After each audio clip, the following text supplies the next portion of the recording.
One of my favorite people is back on the podcast today, and Dr. Leaf, that is you. I'm so thrilled to have you back. We haven't seen each other in person in nearly 3 years, but Wow. what a wonderful occasion. Welcome back. Thank you so much. Is it 3 years, Chris? I can't believe it. I know we've spoken because we did a podcast Yeah. 2 years ago, and then I saw you. How does time go? It just shows you we've all in a time warp, especially the last 12 months. So It's true.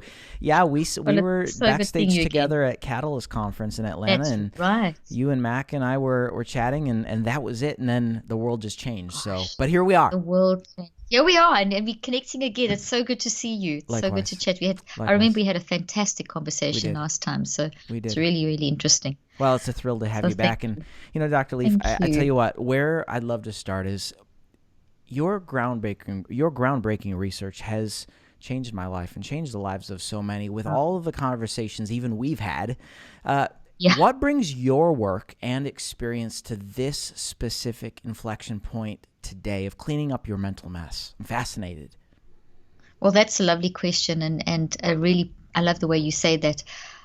I've for nearly 4 decades, I've been researching, as you know, the mind-brain connection, and honestly, I can say with all certainty that every human, if you're alive, you're human alive. You've got a mind, and getting our mind under control is absolutely vital, because all through, as you all know, through history, things are going to happen. Every generation's got issues facing them. So yes, our generation is facing a very unique situation with a global pandemic, and for the first time in history, the whole human race is facing the same common global enemy. Normally, it's different enemies, but it's the same common global enemy, which is pretty unique. But every generation is facing something but all through it is we get together as humans and we connect and we talk, but all that's driven by what? It's driven by it's driven by mind, because if you're dead, your brain dies, and basically you're not there anymore. But we won't even go into I'm not talking now about sort of the after, once we die and that kind of thing. I'm talking about the physical brain and body will die once we are no longer alive. So what is keeping the physical brain and body going has been something I'm very interested in, and it comes down to mind. And mind is how you uniquely think and feel and choose, and how you think and feel and choose is unique to each person, and it impacts how your mind works. So your mind changes your mind, and it impacts your brain and brain health, and it impacts your body, and it impacts therefore how you relate to the world and everything that you do. So I think never have we been at such an important place in history where we have to just get our minds right so that we can think with clarity in order to manage the next steps, because so much has come to a head as well across the globe as well. So many things that are wrong, like racism and social structures that are wrong, and it's because people are really thinking deeply. When you have time, when you get out of the hurry sickness mode that we've been living in for the past 30 years with the advances in technology, and we've now got into using technology in a very different way, but how we've got out of that hurry sickness mode, and we've got into much more of an introspective mode where we are connecting differently, thinking about things differently, making big decisions. So that's all mind. Our mind is being used differently, and our mind, the way we use our mind, has gone through various shifts and phases. So the way we've used our mind for the prior 38 to 40 years has been one of a very biological slant. So everything's been around brain and physical and exercise, and not that that's wrong, but it is wrong if you start excluding the sort of narrative of the spiritual side and of mind, which is sort of kind of the spiritual side. It's the you-ness, the I factor, and the connection to something beyond that. That's become very almost irrelevant in a lot of the sort of things in front of us, in front of like media, and where the focus has been on your brain made you do it, and your brain this, and mental illness is an illness like cancer, and there's been this very strong biological narrative. Does that make sense? Yes. And the story of a human, Yes. our uniqueness, our context, our how each of us is responding differently to the COVID pandemic, even though it's the same. We're all going to respond differently and experience it differently, and that element needs to be brought back in again. The narrative, the mind, how we think, feeling, and choosing. And we need to teach people about mind. It's a skill to learn how to manage your mind, and it's something we should be talking about more and teaching our children from very young. I love that you tipped your hat to what has happened in our culture in the last year. But you initially talked about thinking, feeling, choosing. And now we've talked about this a bunch. And I love that you go there. Now, for people who are perhaps newer to this conversation or even newer to you, I think a lot of people would say, okay, I get that I think and I feel. Perhaps that's even automatic. But Dr. Lee, if you're telling me I can choose, I don't know how to do that. Can you talk about the choose aspect of the thinking, feeling, and choosing Absolutely. scope first? Absolutely. Absolutely. It's a great question. So, Chris, basically, think when what we need to sort of understand it's like so obvious, but that it's not obvious. It's in fact what I'm about to explain is considered to be the hard question of science, but I see it as being the most obvious question of science. Maybe there's a little bit of bias on my part because of what I've studied for 48 years and researched and worked with, but essentially, mind is how we think and feel and choose. So I'm holding up three fingers. Is this audio or people are going to see this as well? Video as Is well? there video? Great. Okay, so these three fingers are stuck together. Let's pretend. My thumb is thinking. You're always thinking. When you think, you will always feel. And when you feel, you will always choose. So we do the cycle constantly. Think, feel, choose. Think, feel, choose. Think, feel, choose. It's a cycle. You can't think without feeling. You can't think and feel without choosing. You can't feel without thinking and choosing. You can't choose without thinking and feeling. So the three work together, and that's an energy force, literally. Gravitational fields, a unique energy force that moves through the human brain. And here I've got some models to make it easier. So this think, feel, choose is what we're doing in response to being alive. So like you wake up in the morning and you start responding immediately on a conscious level to the experiences of the day. And that like right now, I am speaking and you're seeing things. So I'm generating sound waves and electromagnetic light waves, and the listeners and viewers are hearing and seeing and processing what they're hearing and seeing through think, feel, choose, think, feel, choose, think, feel, choose. So it's receiving the sound waves, think, feel, choose, and then that combination is pushed through the brain, and then the brain responds on an electrochemical and electromagnetic and genetic level. And what I'm saying and what you're hearing and seeing is then converted into little vibrations that are stored in little branches inside the brain. And here I've got a little plant to show you what this looks like. So there's a little plant. We build thoughts. So we think. You're grabbing what I'm hearing and saying, which is electromagnetic light waves and sound waves. You make that sense of that through thinking, feeling, and choosing. That is pushed through the brain. So there's like a conversion. You convert the sound wave and the light wave into something meaningful that's then pushed through the brain. The brain then responds electrically, chemically, and magnetically and genetically and in a quantum level. And the response is to build a protein that holds the vibration of what I'm saying. So I've said a bunch of words. So you've grown a bunch of branches, which are little memories to hold my words. And as I carry on speaking and showing you stuff, so you will keep doing that process. You will keep receiving the light waves, the sound wave. You'll convert it into, process it into something meaningful, push it through your brain, and your brain then stores that in the form of a tree. And each concept, like we're now discussing mind, renewing mind, this stuff. So this is now a thought tree that you're building in your brain of Christopher Cook's podcast with Dr. Leaf on mind. So that would be the name of the tree. Yes. The detail we discuss are all the branches that we're growing. But first of all, we planted the seed. So as you introduced me, you planted the seed, and the title of the podcast, etc., would have been the seed. And then as I start speaking, as you start speaking, we start growing all the lots of root branches, which is the foundation. Then you take that and you as a person receive that, you plant it. That's what I'm saying to you and I'm showing you our discussion. That then develops a perspective towards life that shifts. So that's the tree trunk. And then you grow a bunch of behavior branches that have got emotions on, and that then produces what you say and what you do. Does that make sense? So you're actually going through this process. Yeah. And then you may read get my book. Hopefully people will get my book, because this book it will help you. So you read the book and now you add more branches. So as you read, you grow these branches, more branches, more branches. And so the cycle goes, and more you think about something, the more it grows. And then that leads to more of a behavior change. So your behavior change won't happen now today. Your behavior change will happen as you think about this over time. And then it takes more or less about it takes about 9 weeks to just into solid behavior changes. So each little aspect you'll start talking about, but eventually where it becomes a behavior change takes a period of time. So for something to be heard and to convert into action in your life, there is a time period in between.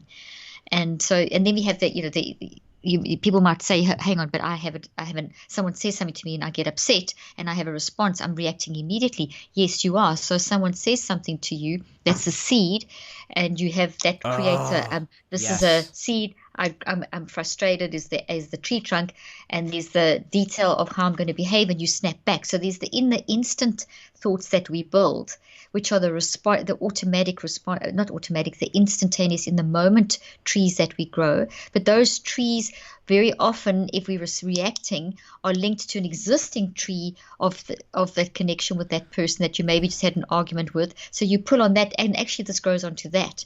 And so this is maybe some toxic relationship, Wow. and then you just made it worse.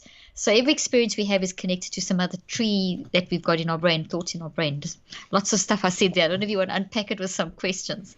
Yes, that was a lot, and I love it, because here's what I'd love to distill down. I think about a scripture in Proverbs: as a man thinks in his heart, so is he.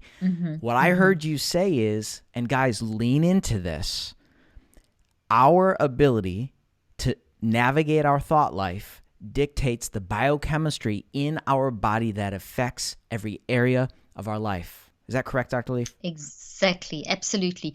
So what I've shown in my most recent clinical trials, which I've put into this book, which you would have Yes. seen, I put in a summary. I did a batch of clinical trials over 2019 and running into 2020, which it takes a long time to do these things and analyze them. So the summary, they've been done now and analyzed, and a simple summary is in that book. Essentially, what I showed in the trials is exactly what you've just been saying, and what it's like an assimilation of all my years of research. And what I show there is how this thinking, feeling, and choosing can be managed, and the impact of managed thinking, feeling, and choosing, which is managed mind, and unmanaged thinking, feeling, and choosing, which is unmanaged mind, what it does in our brain and our body. Because, as I mentioned, what you're hearing and seeing, you grab with your mind, you process with your mind, but then you push through your brain. You can't not have your brain and body to express that. You need your brain and body to be able to convert what you're hearing and seeing into something that becomes part of you that you can then express. So definitely, as a man thinks in his heart, scripture is very much story, philosophical ways of explaining. Science and spirit scripture are the same thing. They're just two different angles. One is the story, one is the how it happens. So how it happens is that when we talk about renewing our minds, we basically talking about managing what we're thinking, feeling, and choosing every moment, because the scriptures also say pray continuously and Yes. do not fear and think about good things and blah blah blah. So in other words, we can't it's not like a now and then, you're always thinking. So another way of seeing this, to try and tie the loose ends up here, is as a man thinks in his heart, so is he. You're always thinking. So if you're always thinking in an unmanaged way, you're producing a mental mess in your mind, in your brain, in your body. But if you are renewing your mind, if you're capturing your mind, you're going to bring order. And so when you slip into a mental mess with a potential argument, you can slip out of it as well. You can manage it. So you can either stay in the mess and get more messy, and then down the line, when it's long time down the line, you've got a big mess, or you can learn to recognize you're getting into a mess and catch it and be more proactive. And that's what I believe praying continuously is. It's not just go and be, it's actually living a lifestyle of renewing your mind. That is so good. So scientifically, we can do it every 10 seconds. We've actually shown from neuroscientific research that we're capable of self-regulating like this every 10 seconds, which is phenomenal.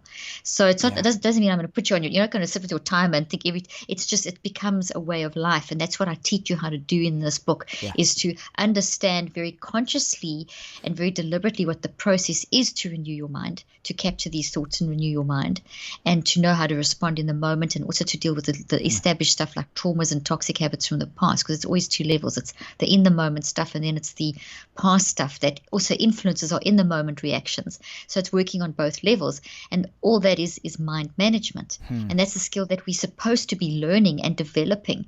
So it's not like bring all your thoughts into captivity, like one on Wednesday, one next week. It's bring all thoughts. So we're always thinking. So that means we should always be self-regulating. And if you think of it this way, we can go 3 weeks without food, more or less 2 to 3 days without water, more or less 2 to 3 minutes without oxygen. Although the world record is 24 minutes, but that's because they did special exercises. But generally, the average person can handle 2 to 3 minutes, and then problems will start happening. But You don't even go 3 seconds without thinking.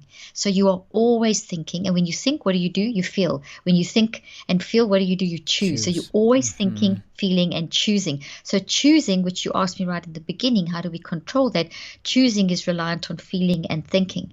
So you can't just choose. So to choose, you've got to think and feel. So we've got to control thinking, feeling, and choosing. The three work together. It's a triad. They work in unity. So that is what mind is. So when we talk about renewing the mind, we're talking about renewing thinking, feeling, and choosing, because the three work together. You can't separate that from those two. That's mind. And that mind is a force. It's a spiritual force.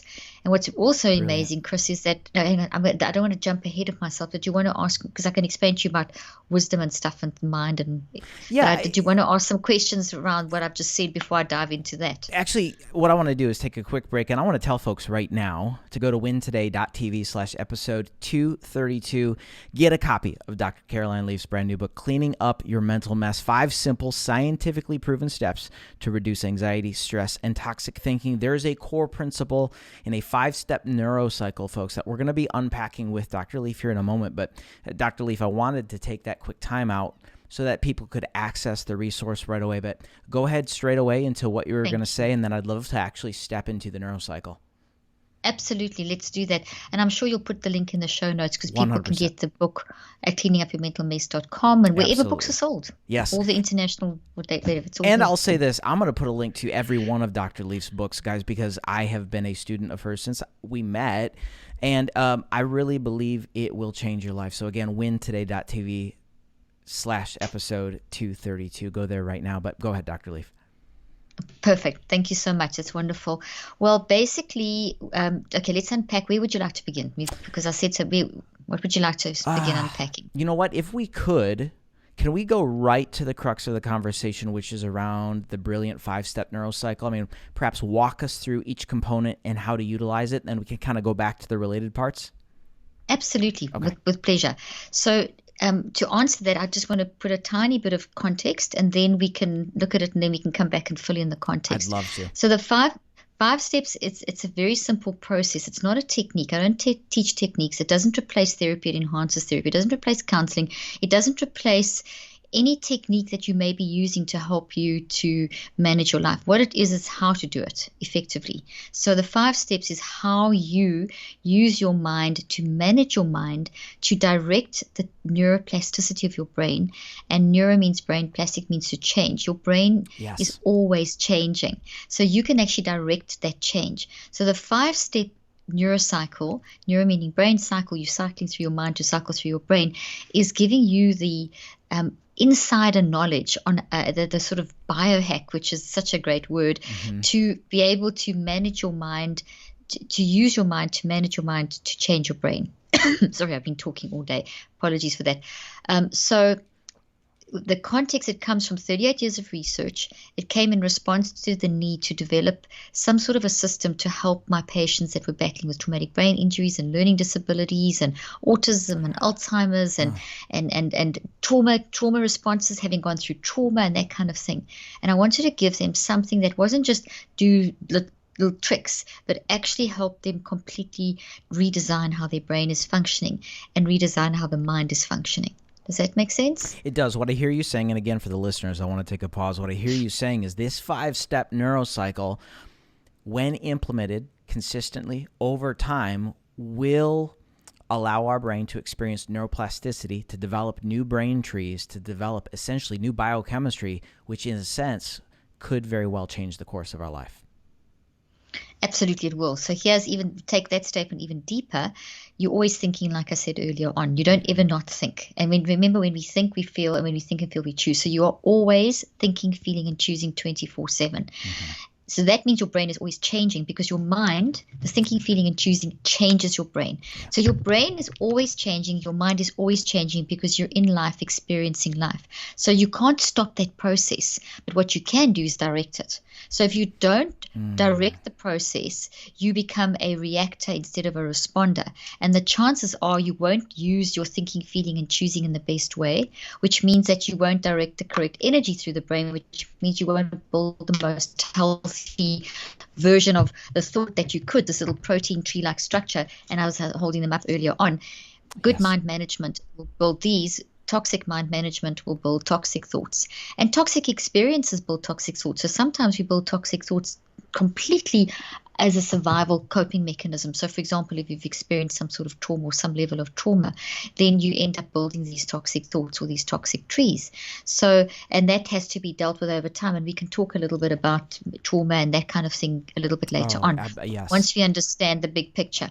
Okay, so that's just a bit of context. I want you to understand, even though it's 5 steps that are simple, they are based on 38 years of profoundly deep research on the science of thought and mind-brain integrative medicine, neuropsychology, epigenetics, quantum physics. So what I've tried to see is, what do we as humans, what is mind? What are thoughts? What are memories? How do they work? How do we change them? What is the science of thought? How does the brain work? What's the relationship between the mind and the brain and the mind? And what's the relationship between the mind and the brain and the body, and the whole spiritual aspect? So that's where this is, that's the context. There's been many years of research. Millions of people have used the system now. I constantly refine it. It's based on a theory that was developed 38 years ago that's constantly being tested. I don't just take anything for granted. I'm always updating. So this book is my most updated version. Yes. Always trying to iron out the kinks and learn more, because we are organic. We never know it all. So the most updated version is in this book. And I also have an app that goes with the book. Used to be called Switch. Now it's been updated to Neurocycle. So it matches the book of the Neurocycle. Okay. And that walks you through it, which is really great. So the two together are an incredible companion guide. Before I get to the 5 steps, and I'm getting there, who should use this? Everyone. Because everyone's got a mind. So the sooner you teach your kids, the better. So people, I'm not sure when this has come up, but if it's before the book comes out on 2nd of March. If they pre-order, there's actually a bonus chapter on how to help kids with this. And then, but I will be bringing out a kids neurocycling version in the not too distant future and that kind of stuff. So the concept is the neurocycle. So you think of it like this. The neurocycle is how you renew your mind and how you bring thoughts into captivity. I mean, that's as simple as I can get. Your audience relate to that. Your audience relates to the fact that bring your thoughts into captivity, renew your mind. Can I pause you real fast? Because absolutely, folks, I want you to lean into this, because if you missed what Dr. Leaf just said, this is huge. Dr. Leaf, two of the things I should say that are paramount in our Christian walk. Number one, the renewing of the mind. Scripture's clear. Number two, 2 Corinthians chapter 10, verses 4 and 5, taking every thought captive. Now, guys, I want you to lean into what Dr. Leaf is about to say, because this could be explosive for you in the practicality of your everyday life, walking this out. Number one, again, renewing the mind. Number two, taking every thought captive. Dr. Leaf, take it. Okay, perfect. So all thoughts, take every thought. It doesn't just mean the odd thought. So how many thoughts do we think a day? So first of all, we need to answer what a thought is. So a thought is the result of the thinking, feeling, and choosing. So I've been saying all the time, we're always using our mind. What is mind? Think, feel, choose. And if you think, feel, choose, you build a thought. Okay, so that's what I've been showing. So that's the basic principle. So hang on to that concept. You think, feel, choose all the time, and every time you think, feel, and choose, you're building thoughts. And thoughts keep growing. You keep adding more branches. So and that then produces your words and actions. As a man thinks in his heart, so is he. So you think, feel, choose, build, speak, do. And so when you renew the mind, we're going to look at what are we saying and doing and track it back to what are we thinking, where does that come from, and how can we renew that? How can we reconceptualize that? So we need to be self-regulated to embrace, process, and reconceptualize the way that we are functioning in life. Okay, and to make the behavioral changes takes these blocks of 3 weeks up to 9. So it takes 9 weeks to change behavior. So the neurocycle is how you do that. So one more thing very quickly, all thoughts. It didn't say some thoughts. How many thoughts do you think a day? We don't know, but we do know that it's anything from 8,000 to 100, it could be up to 180,000 thoughts. I think it's probably in the region of about 18,000 thoughts, just to be on a practical level. And the reason I say that is because a thought is a concept. And when you bring up a thought, you're not just thinking of one thing. There could be 1,000 concepts, memories inside this thought tree. So when I bring this up, I think of 1,000 things. Do you see the point? There may be 100 things on here. I bring this thought up. There's 100 things that are going to go through my mind over that period of time. So when we talk about thinking, bring all thoughts to captivity, we bring in these concepts in, and along with the concepts are all the memories that are inside it. So if you think of I'll take a simple one. You and I have had interviews and discussions and have connected in the past and have met each other. So as we saw each other today, or as I knew that you were interviewing me today, immediately my mind pulled up the thought of Christopher Cook. It's a nice green one. And I remembered Catalyst and our great discussion. I remembered our Pride podcast, where it was a fantastic, deep discussion. I remember what you looked like. I remembered that great feelings, great discussion. I learned stuff. So there was already, Christopher Cook brought up at least 100 to 200, maybe 500 different memories. And I had visual images, and I remembered catalysts. And so that's what I'm saying. So it wasn't just one Christopher Cook. It was everything that I know about my interaction with you so far. And now I've just grown a whole lot of new branches onto that already from our current discussion. So that's my point. So all of these we're supposed to bring into captivity. And you're doing this all day long. You're bringing up thoughts and you are adding to them. You're taking away, you're reconceptualizing, then another thought comes up. So I think it could be anything in the region of 8 to 18,000. However many, it actually doesn't matter. What matters is that we're supposed to be regulating all of them, because it doesn't say regulate some. It says bring all thoughts into captivity. And then also renewing of your mind. ING is present continuous. You're supposed to always be renewing. So if I take those two principles, present continuous renewing, and I take all thoughts, renewing all, for me that tells me all the time. So then the neuroscience says you can do this every 10 seconds on a conscious level. On a non-conscious level, NON, non-conscious level, which is your deepest part of you, your biggest part of you, the quantum part of you, connected, infinite, full of intelligence, where all these thought trees are stored, in the good ones and the bad ones, that works at 400 billion actions per second, or probably 10 to the 27, which is even faster, which means that I've got all this everything about who I am in the non-conscious mind, and that is going 24/7. So now while we're awake, we're conscious and we've got non-conscious mind working. When you're asleep, just non-conscious mind is working. So the non-conscious never stops, and it's massive. The conscious mind only works when you're awake, and it's limited and totally reliant on the non-conscious mind for its functioning.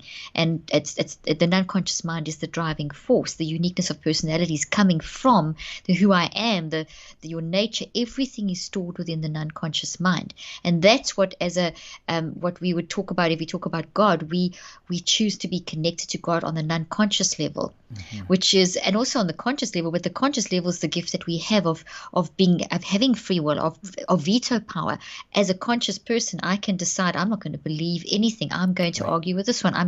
Your conscious mind has veto power. You can choose what you want to focus on. So you think, feel, choose what you want to focus on. The non-conscious mind at its core has this huge core of wisdom. I'll get the Christianese side going. You're made in God's image. God is perfect. So at the core of who you are, and you and I've talked about my book, The Perfect You, before. I think we spoke about that on the last. So at the core of who you are is this perfect mind, and then we have this ability to think, feel, and choose, where we can actually diverse from that, which is the gift that God has given us. You can choose, think and feel and choose, and you're not just controlled. You're not a robot. You have an independence. You have an autonomy. You have and you're empowered to. And that's why we need the advice. Bring the thought into captivity, because you have autonomy, you have independence. Yes. And if you stray out of the bounds of wisdom, the chances are you will build toxicity. If you do, we see our brains wired for love. We damage the brain. We see that our mind, which is separate from the brain, as I've been explaining, has an optimism bias. So if you and I know the context is going on a little longer, but it will make the 5 steps so much really easier if you get this. Indeed. Think of a massive forest that just stretches from left to right, front to back, north, south, west, east, and it just never ends. That's kind of what your mind looks like. So your mind is this gravitational field of energetic waves that we can actually use quantum physics and electromagnetics and classical physics to understand. And there's a lot of research done on this for 150 years, and a lot of new research coming out. So it's not some woo-woo thing. It's the spiritual level. It's that connection with God. It's the gravitational fields. It's not something weird. It's hardcore. We can see each other, but at the core of who we are these vibrational fields, and that's what we see in nature. So everything that's solid also has an underlying component that is non-physical, and the mind is in this non-physical component, this non-conscious part of us. As you know, God is spirit, and it's spirit unto spirit. So this is when we say spirit unto spirit, we're saying gravitational fields. We're talking, and God gives us the science. That's from God. As I said, spirit unto spirit's the story. Gravitational fields, how does the story work? Yes. If you look at it like that, okay, so you've got this core, you, Christopher, Caroline, we've got this. Each of us has our own unique forest. Your forest looks different to mine, as does everyone else's forest. In the middle of this forest is, and this is just a visual image to help us understand this, is this beautiful strip of the most exquisite green trees with beautiful water and birds. It's just exquisite. It's a paradise. And if you think of Revelations 22 through 2, it talks about, and then the angel showed me the river of life flowing through flowing through the middle, and on the other side there was trees, and they were bringing forth fruit every month. That concept of trees is very strong in the Bible and very strong in brain. We see nature reflected in the physiology. It's all over the place. You cut a cauliflower in half, it looks like a brain. I mean, you cut a walnut in half. So there's so much just metaphorical visualization, interactive thing. Sure. That's another whole thing. So this middle of the forest, not to divert too much, is the wisdom, the made in God's image part of you, that knowing in your knower, that when you have these deep insights and you just know how to act, or you just know what to say, or you just know when something's wrong, or you just know that that's the right live action, that wisdom is the core of being human. It's the core of the being made in God's image. Then God gave the gift of thinking, feeling, and choosing. So if you're a robot, you don't think, feel, and choose. So AI will never work, because AI, it'll work, but only to make very complex machines. But it could never be equivalent of a human, because they don't think, feel, and choose. That's what sets us apart from machinery. So at the core of who we are, we have this wisdom. And what we need to do is learn how to use that, because that's the part that's connected to beyond what we are. It's connected to God. I believe God is massive and infinite, and that's not even the right word. Believe God is massive is such a silly statement. What I'm saying is it's an infinite force beyond what we can even begin to understand. So if we think we can understand God, we've already missed the boat. So we need to understand there's a part of us that is infinite, so wise, and connected to something that's beyond who we are. People that don't kind of get that are people that lose hope very quickly. And when we lose hope, we get into deaths of despair and everything, which I also talk about in my book, how people aren't dying from the main reason why people are dying 15 to 25 years younger is from deaths of despair, which is loss of mind management, literally, which opens up vulnerability to disease by 75 to 98%. So someone loses mind management, loses hope, a vulnerability to disease comes, and then they're more vulnerable, maybe die of a heart attack 20 years younger than they should, or something. And that's what we're seeing in this particular time inflection. And that was the first question you asked me, and why I said mind is so important, because at this particular time in history, with the greatest advances in medicine and technology, we are seeing a reversal of trends. For years people have been living longer. Now people are dying between 8 to 25 years younger than they did before. So here we are in our most advanced time in the modern world, we're going backwards when it comes to mind. People are not living. And they're dying from preventable. So that's lifestyle. It's not that they're dying from something we don't, like COVID, I know we couldn't control for a while, and we still don't know how to fully control it. But that was a disease, like the plague and the Spanish flu. These are things that periodically hit humanity and we can't control. But I'm talking about people are dying from things that can be prevented. And it's prevented by how we are actually viewing life and managing things like stress and relationships and just living. Food, diet, those are just only part of it. It's how you as a human are approaching life. So my answer or solution to that is that we have to teach people how to tap into that inner wisdom.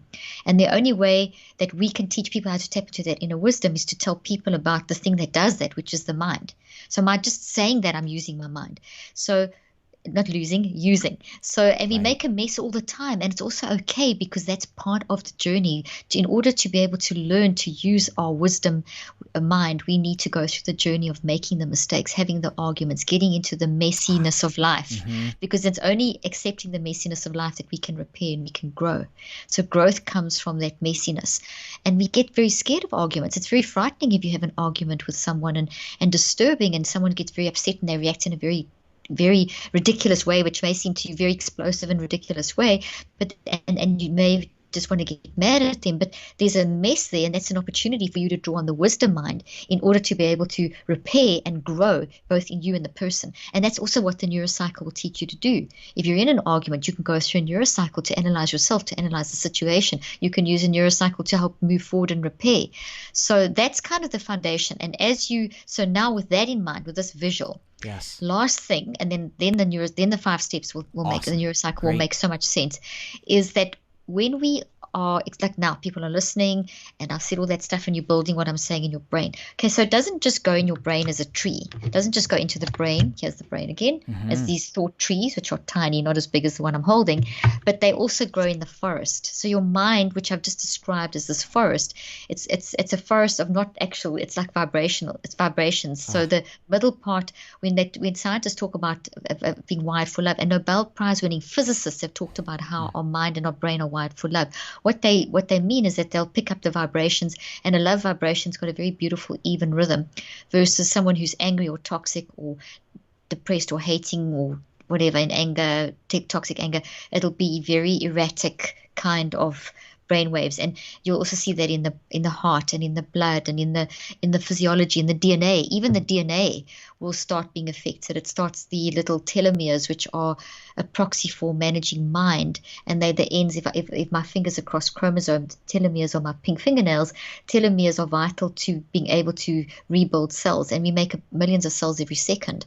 And the quality of those cells is based on the telomeres. The health of the telomeres is based on our mind. Oh my gosh. Yes, diet, and our mind then determines our diet. So mind, diet, all that exercise are affecting telomeres. So when we talk about renewing our mind, we're talking about being able to provide a healthy environment that our telomeres can actually do the job they're doing, which is make more cells.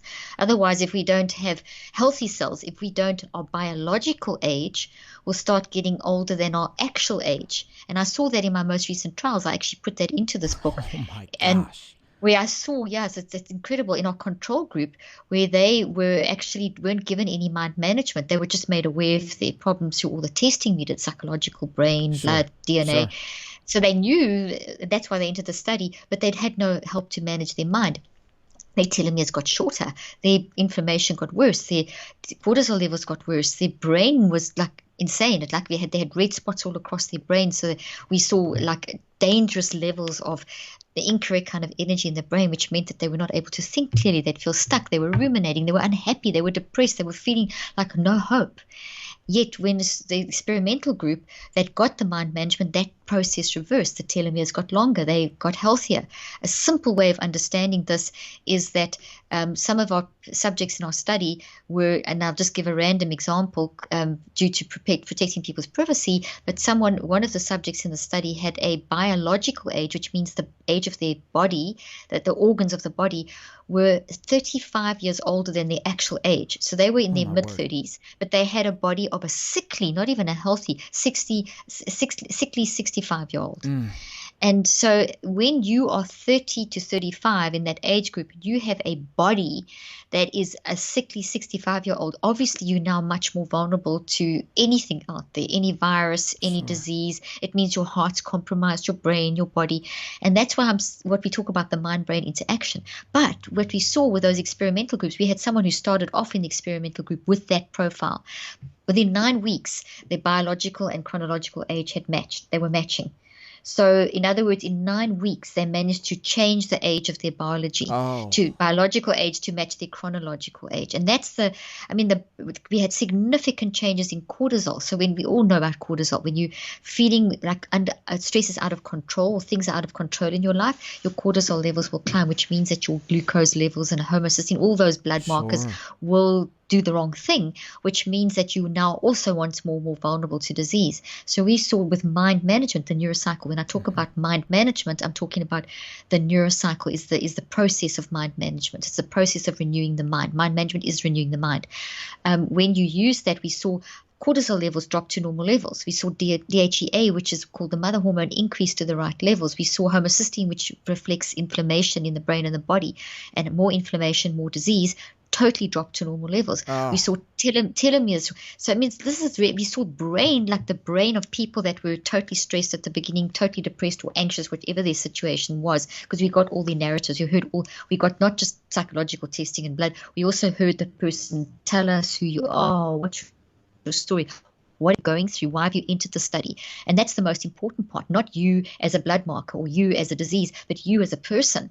What's going on? And now let's see what's going on in your life. Let's see how that looks in your brain and body. So with the brain, for example, we had some subjects that were so depressed that they had there's a left and a right side, as you can see here, and we all know we've got left and right side. So this is a frontal lobe over here. So we saw an imbalance in the frontal lobe across that whole area, which is not great. We saw that means that your impulsivity is increased, your ability to have cognitive flexibility is decreased, your ability to have insight and access the wisdom inside of us that I was talking about in the forest earlier on is not going to work very well. We're not going to be integrating our good experiences into the current situation. So we won't draw on our wisdom of where we have succeeded in the past, or where someone has spoken something in our life, or a good lesson we did learn. We won't even see that. We'll be our memory's not working, our integration's not working. And there's different versions of it, but as soon as people mind managed, balance came back. Blood flow increased at the front of the brain, oxygen increased at the front of the brain. You need oxygen and blood flow for the brain to work properly. So someone who's extremely depressed, we see such a low level of oxygen and blood. Like some scans, you can do a SPECT scan, you can get little holes in the front of your brain. I use QEEG, which shows the real-time response of the brain energetically in real time in the moment, and we saw this asymmetry. So that's a lot of brain stuff, and I've got lots of pictures in the book, and in the actual final hard copy there are pictures to understand, and I took two people's stories, and I've given the science. But even if you skip the science, it's worth reading it, because but if you skip it, there are little sections that say, what does this mean for you? Because as humans, if I can give you knowledge, and that's what I'm giving you now. I'm giving you some knowledge about mind and brain and what it does, and the mind-brain link. When we know that knowledge, it shifts our attitude, because and we become more okay. Now there's a reason. Attitude is a mindset. It creates hope in you. It creates meaning. It's all those kind of value systems, and then you can get the skills. So the 5 steps is a skill that I can teach you. Yes. That to be able to shift, but it's based on giving you knowledge and shifting your attitude. That's why the first part of the book is to give you the knowledge. What's going on in our current system? What is happening? Well, how is it affecting you? What is this doing to your life? What does this say about who I am and what I want to do? And here's some science to show you that if you do this, this happens. If you do this, this happens. So this is not some pop culture thing. It's not some wellness industry fad. It's not some next pop psychology in church. There's so much pop psychology in church. It's not using scripture as a band-aid, God as a genie. This is hardcore science and spirituality, showing you that renewing of the mind is not a choice. It's not an optional thing. It's essential if you want to live in a mental peace space as a human. So that's a lot of context. That was way longer than I anticipated teaching, but I think it's worth hearing. It is. And here's what I want to do. I want to set a framework up, and then I really practically want to take people through the 5 steps. And then actually I want to poke a box with you, because I heard you talk about a personal experience you had recently where you actually had to apply the 5-step neurocycle to yourself because of a situation happening with a loved one. I'd love to dive into that to the extent you're comfortable sharing. But anyway, folks, I want to catch you up. Let's do a quick math equation. Okay, Dr. Leaf said basically she proved the necessity of, number 1, taking every thought captive, number 2, renewing the mind, and of course, reinforcing the fact that as we think in our heart is the mind, so are we. So the other component to this, foundationally, what I heard you say, Dr. Leaf, is that mind management and hope are 2 key pillars to the success of this. Now, having said all that, I want to take the listener. If we do anything in this conversation, what I want to do is take the listener step by step, really practically, through a 5-step neurocycle, and then I'd love to hear you talk, as I said, about the experience you had with a loved one, and we can go wherever you're comfortable going in that. But it's all you. Absolutely. Absolutely. So another what we can do to start the process is we talk about renewing the mind, capturing all thoughts. Think of Yes. neurocycling. So you're renewing the mind, you're neurocycling. That's really what you do. It's an absolute scientific gift from God to show you how to renew your mind. So that's Okay. essentially what it is. Okay, so the first thing is you need to prepare your brain and your body. So not the first step, but the pre-preparation. Our mind, as I've been saying, works through the brain and the body. So we've got to prepare our brain and our body, and our brain responds to, and our body responds to obviously food and diet and exercise. So, we obviously need to watch what we're eating. We need Right. to exercise. There's so much research on that. I've written books on that. You actually, I think, interviewed me a little bit about Think and Eat Yourself Smart, the one Sure. book that I wrote on. So, but essentially, you have to think. You can't just live on junk food and never Right. exercise and think that you're going to feel okay. You can't, because it means your hardware is breaking down. So that is something we have to, but then our mind is involved there. So what I do teach in this book is how to use the 5 steps to recognize that you are being sedentary and how to get into an exercise routine and how to build it into your life over 9 weeks, and also how to recognize the impact of in unhealthy eating and how to build that in as a habit. So I teach you how to use the Yes. neurocycle Yes. to Yes. change those 2 factors. So that's an overarching preparation. But the other thing is, in the moment, you can prepare your brain very quickly with things like breathing. Everyone talks about breathing, and breathing is phenomenal because breathing alkalinizes your body. Now you can't live without breathing, as we all know, but by the same time you can consciously and deliberately breathe. Same thing is that you can't live without your mind working, but you can consciously and deliberately manage how your mind works. So you can, Right. in moments of time, you can do sort of breathing exercises, and there's so many around, and I'll just mention 2, and there's Sure. lots of examples in the book, and I have the app where I actually walk you through breathing exercises. But you want to prepare your brain just so that it's more resilient, it's more healthy, that you get oxygen in the cells, you reset the brain. It helps to rebalance the different delta, theta, alpha, beta, gamma, different waves of the brain, which are the energy response. Get oxygen into the front, all that good stuff. Get your heart pulp. You want to get your blood vessels around your heart dilated, so you push more oxygen and blood to your brain and the cells of your body. All that good stuff, which sets you up for having a lot more wisdom and insight in doing the neurocycle. Okay. Now, I can take us, you can do it in 3 seconds, in 3 minutes. It doesn't, Awesome. and yeah, and you'll see in the neurocycle, I take you through it in the app, in the actual app. I do an exercise that's in the region of 1 to 3 minutes. You can do longer, but and sometimes you won't even have time to do 1 minute. You'll have maybe 5 seconds, and that's okay. Just Okay. start with something. So the one thing you can do in literally 10 seconds is what I call the 10-second pause, where you breathe in for 3 and you breathe out for 7. And the Mm. reason you breathe out longer than you breathe in is because it actually increases decision-making capability. Why? Because breathing out pushes oxygen to your front of your brain. Mm. And if you can repeat that 6 to 9 times, so up to 60 to 90 seconds, you're going to have a very, very nice alkalized, I can't say the word, an oxygenated brain. So you're going to be much more neurochemical chaos, calm down, that kind of thing. So it's going to be great for your. So that's also a little tool that's great if you get into an argument where you're suddenly thrown by something. Sure. To calm yourself down. You can just breathe in, 2, 3, and out for 7.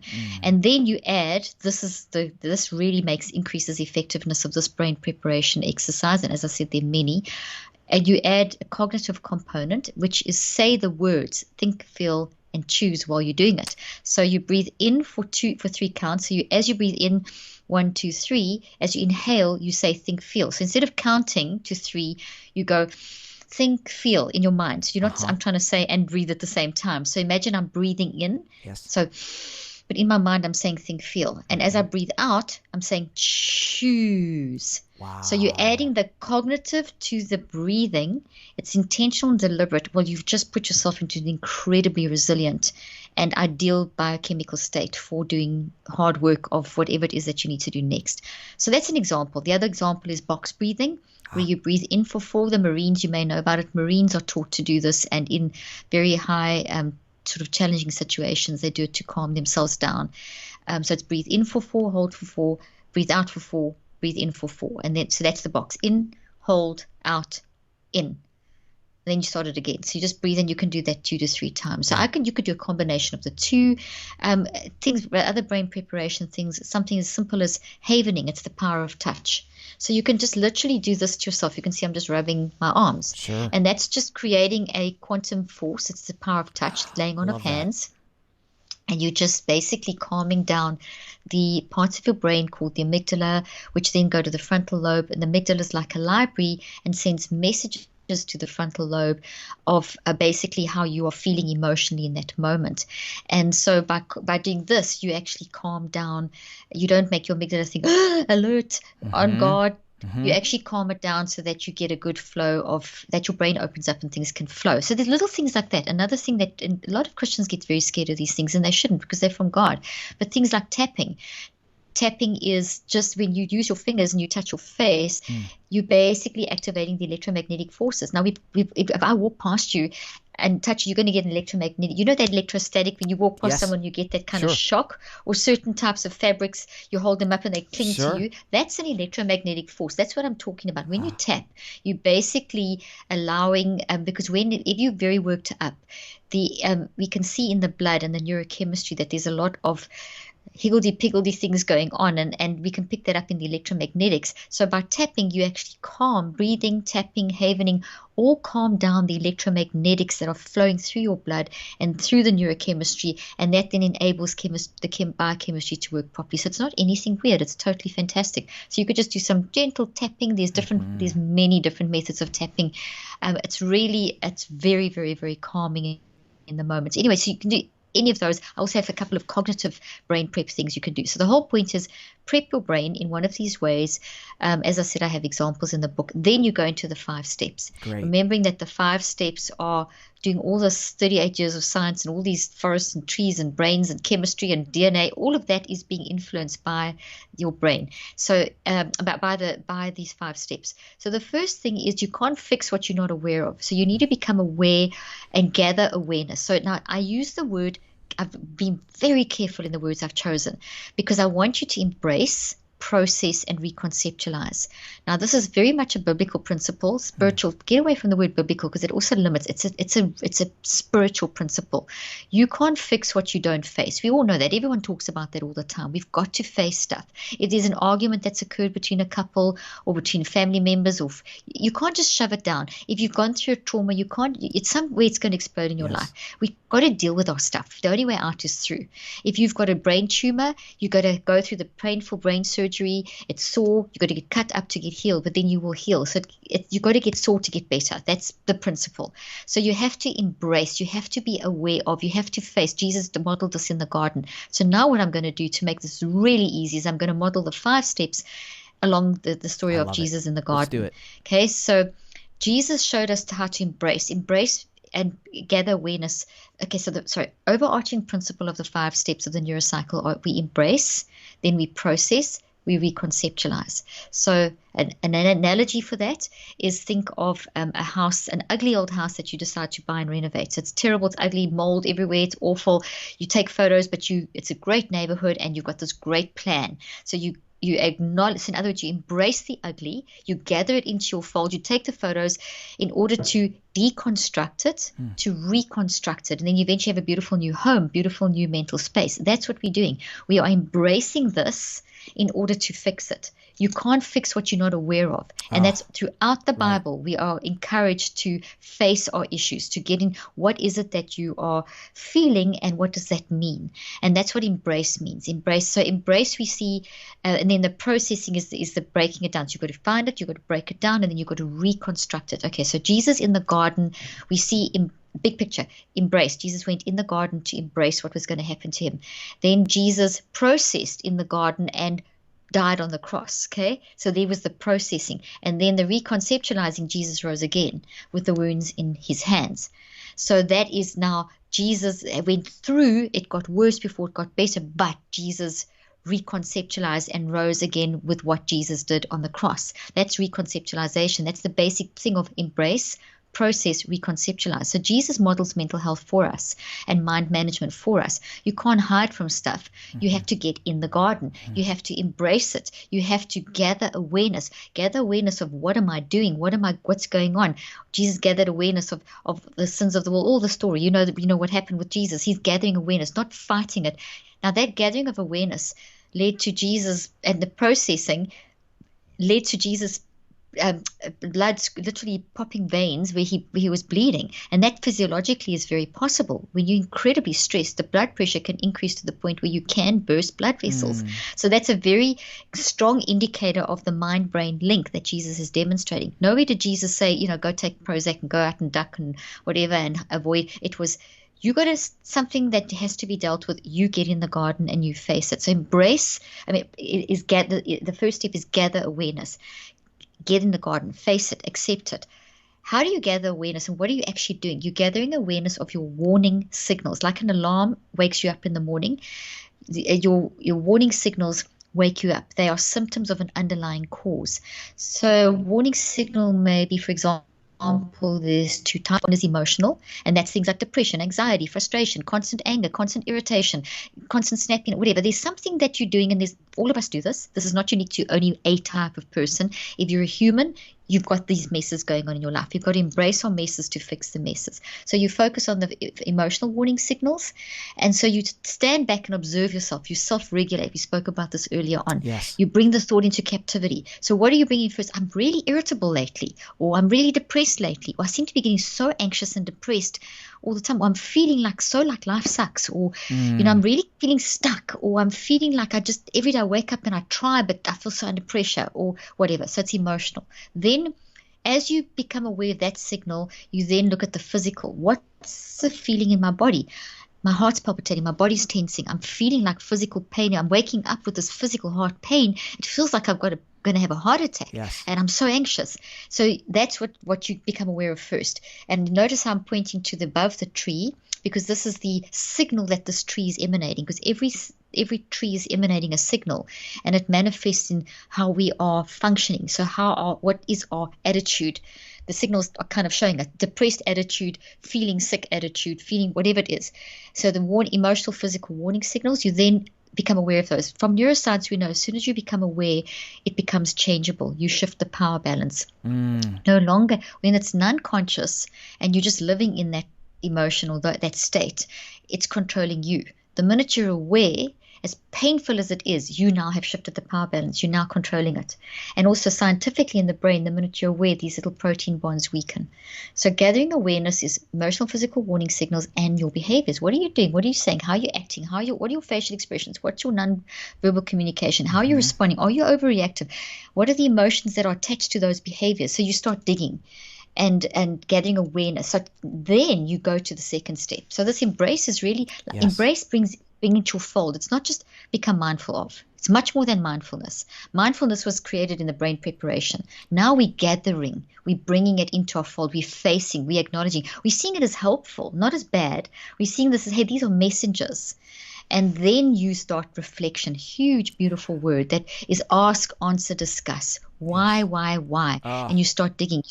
And when you do that, when you gather awareness and you reflect, you then access that middle forest. Remember the beautiful forest? You're starting to dig down, and you are forcing a connection between your conscious and your non-conscious. You're digging into your spiritual nature. You're digging into that wisdom core. And then as you dig deeper and you write things down, we all hear about writing all the time. And yes, it helps you to process and it helps you to get things in order.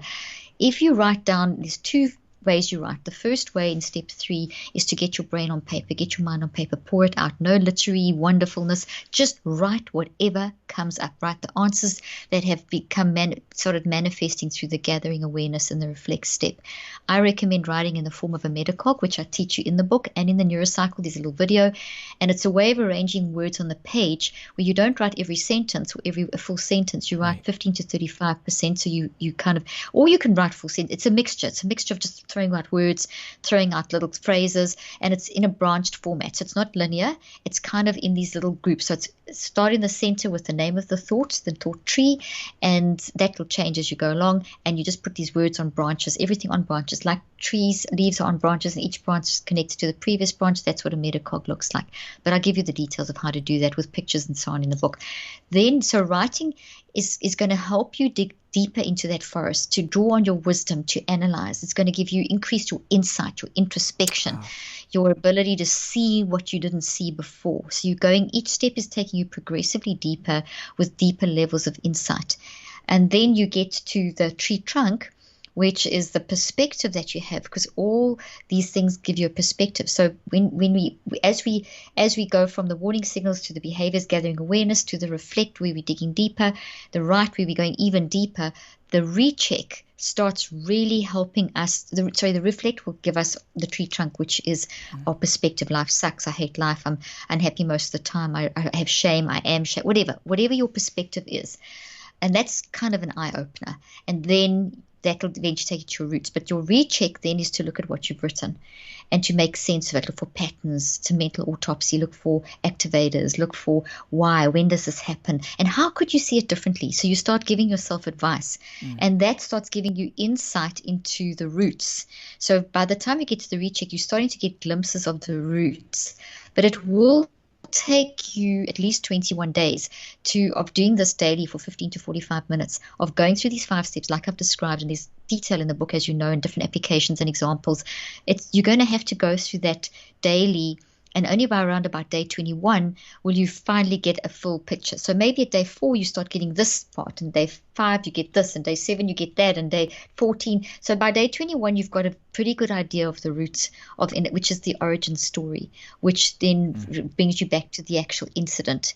And so, but as you're doing it, as you're finding this, notice there's a massive important thing. I'm not just taking you into trauma and facing trauma. I'm taking you through a process that is helping you to understand from your behaviors and your emotions and everything how this happened and what it is, and you're doing it over time, so you've got time to adjust. If you try and do this all in one shot, it's just too much to deal with. So it's still going to be painful. You're still going to sweat blood. You're still going to cry, and that's okay. It's okay to feel the depression. We mustn't feel guilty. Accept the depression and the anxiety as messengers, as helpful. They are symptoms of an underlying something, and it's okay. You're human. It's okay. You've had a reaction to an adverse circumstance. Your brain reordered to cope, and now that's affecting you. So now you're going to change the order. You're going to reorder it again. You're going to reconceptualize it, and you're going to make the past work for you differently in the future. So that's toxic habits, and that's toxic trauma. Very, very quickly, Chris, spoke in the beginning about what I've just described now is what you would do daily over 21 days, and then from day 22 to day 42, you would just work on step 5, which is the active reach. And the active reach, yes, I didn't mention, is an action that you do. It's that anchors you back in mental peace. It's kind of like a full stop on a sentence. You've done this hard work of gather and reflect and write and recheck. It's heavy going. So now you end off the day with something very positive and very practical and very simple.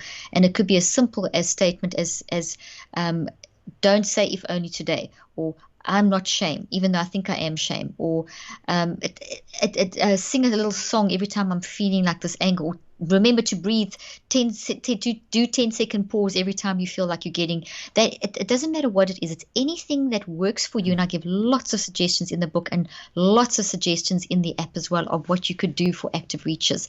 In fact, what I've built into the book are neurocycle life hacks. And in that, I give you little examples of how you can, of active reaches. And in the app, I've put in also where I walk you through, like if you find yourself in a toxic state of constantly people pleasing, I give you a whole bunch of ideas for active reaches for managing that sort of thing. So there's lots of examples of active reaches in the book and in the app. So that's over time is how we deal with the toxic habits, the toxic traumas, the patterns in our life that are affecting us and keeping us stuck. Then the other stuff is the in the moment. So let's say you've just about to do something or go somewhere, and you have someone sends you a toxic message and it just throws you. How do you get yourself back so that you can do what you have to do, and then later you can deal with it? That's where the 5 steps is very powerful, and that would be a neurocycle life hack. So you can do it in as short as 5 seconds, 5 minutes, whatever. Does that make any sense? It does. And what I'm going to do, folks, is again, I'm going to recap the 5 steps after the conversation with Dr. Leaf. And of course, again, get the book, Cleaning Up Your Mental Mess, 5 simple, scientifically proven steps to reduce anxiety, stress, and toxic thinking. wintoday.tv/episode 232. Dr. Leaf, I know we're running short on time here in our conversation, but what I would love to do for the listeners, because stories are so powerful. They are. This changed your life. You were in a pretty trying time with a loved one recently. To the extent you're comfortable sharing, can you take us inside that story and talk to us Absolutely. about the effectiveness of the 5-step neurocycle that you applied to yourself? And then I'm just going to have you kind of summarize today's conversation and we'll land the plane. Perfect. Perfect, fantastic. Okay, so as I mentioned, you can use neurocycling in it's renewing the mind, and we're constantly using our mind. So you can use it in the moment, which is what I'm about to describe, Yes. and you can use it to fix up a trauma, as I've described in the earlier on as well, in a few moments ago. So recently, a loved one in my extended family, not my direct family, but someone who's very close to me, has been very unhappy for a period of time. And I don't want to go into all the detail for Of course. privacy's sake, but Sure. they landed up taking an overdose.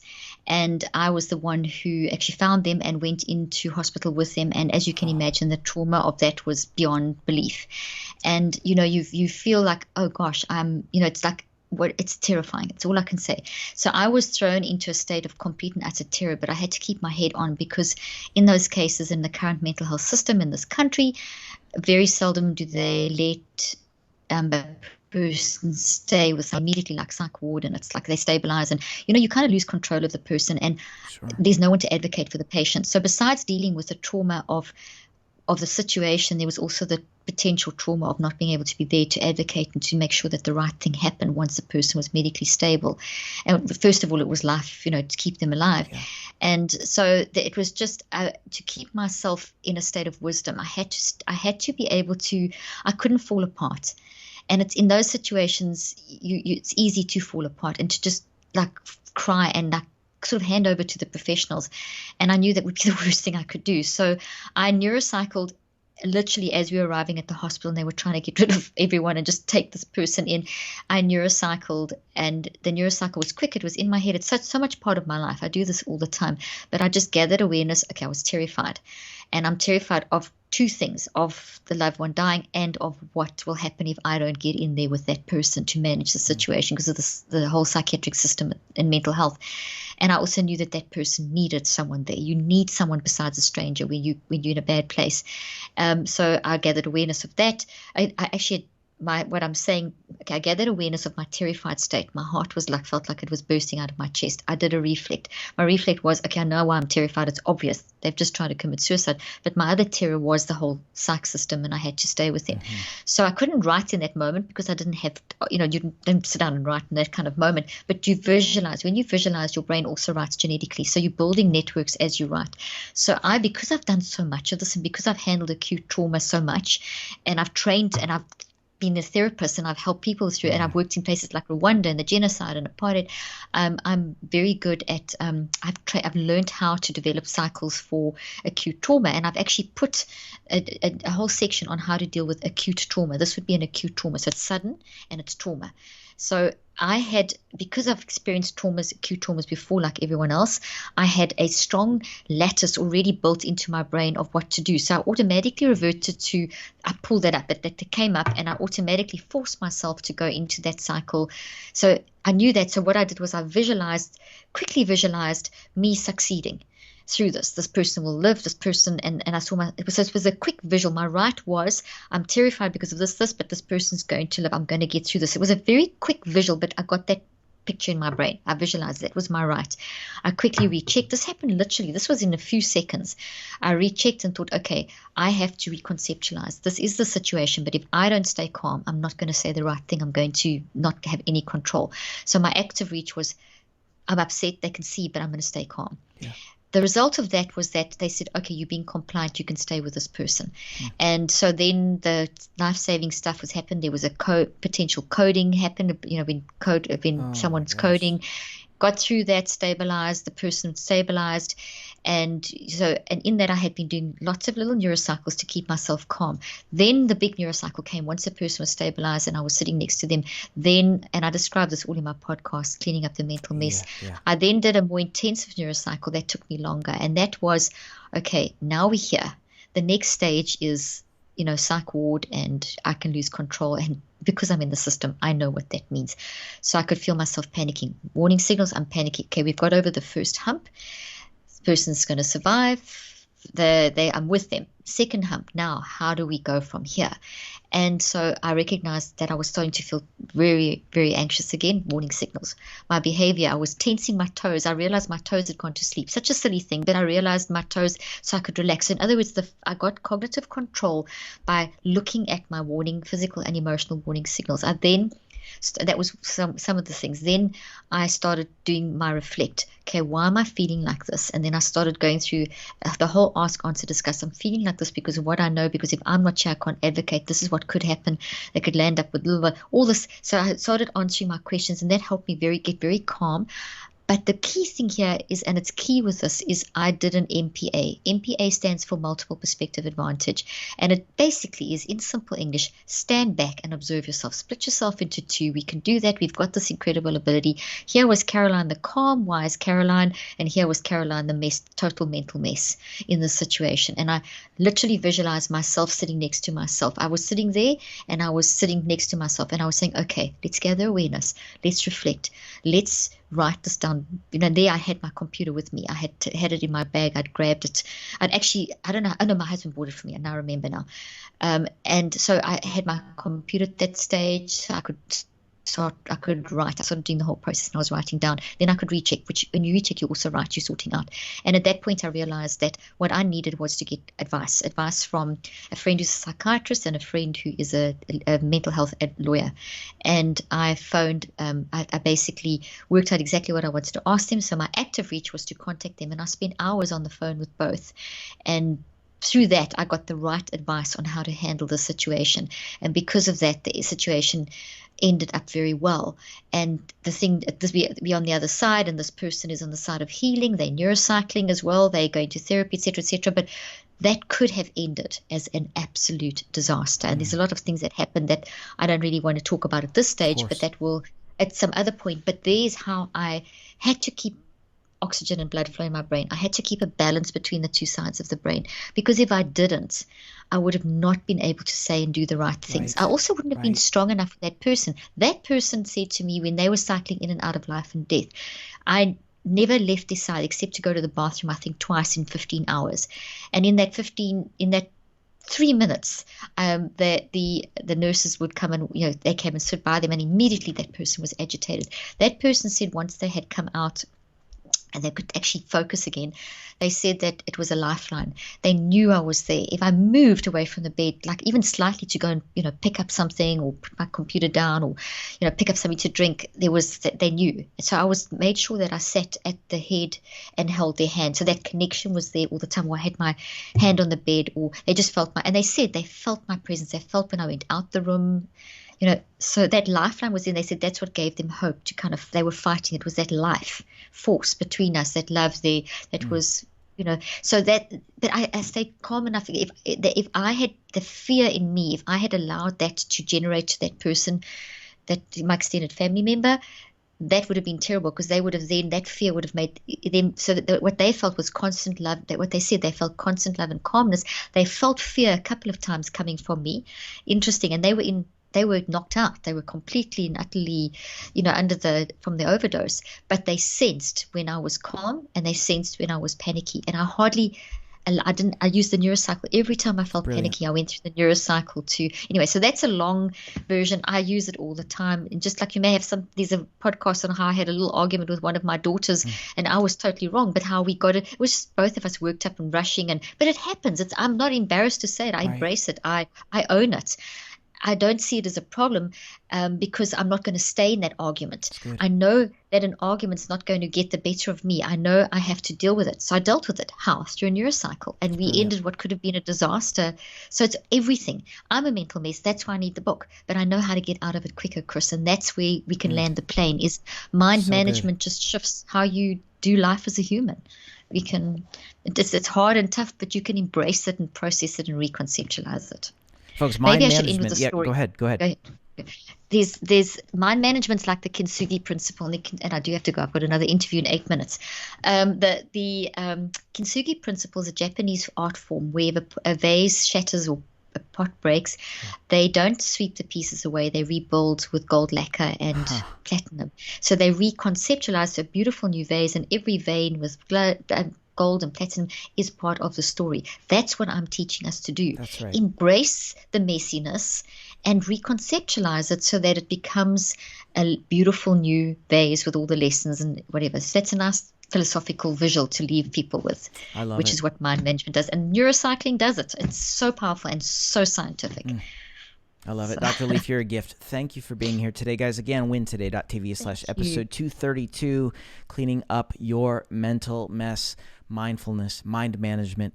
Changing your life is possible from the inside out. Dr. Leaf, you're a hero in my life. I'm so grateful for you. Your friendship is just a gift, and I just wish the best for you and Mac and the kids. So. Thank you so much. I always love talking to you. It's such an honor, and it was a great. You asked beautiful questions, and it was a great conversation. Thank you for having me on your show. Appreciate it. So I look forward to talking soon. Yes, I do too. You definitely must. Let's connect soon. Sure will. Thank you. Bye-bye.